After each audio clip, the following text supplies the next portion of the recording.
भारत पाक तणावाच्या पार्श्वभूमीवर देशात 244 ठिकाणी तर राज्यात 16 ठिकाणी मॉक ड्रिल होणार आहे।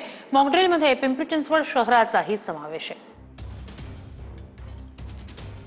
पहलगाममध्ये झालेल्या दहशतवादी हल्ल्याच्या पार्श्वभूमीवर भारत आणि पाकिस्तानमध्ये मोठं तणावाचं जे आहे ते वातावरण या ठिकाणी सुरू असलेलं आपल्याला एकूणच पाहायला मिळत आहे। याच पार्श्वभूमीवर केंद्र सरकारने जे आहे ते आता राज्यात असेल किंवा देशातील विविध शहरांमध्ये मॉक ड्रिल म्हणजे युद्धजन्य परिस्थितीमध्ये काय करावे आणि काय नाही करावे याचं जे आहे ते प्रात्यक्षिक या ठिकाणी उद्या अनेक शहरांमध्ये या ठिकाणी पार पडणार आहे।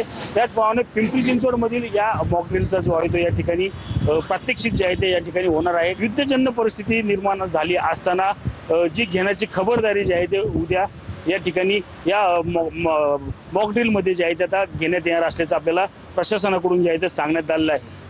रणजित जाधव, TV9 मराठी, पिंपरी चिंचवड।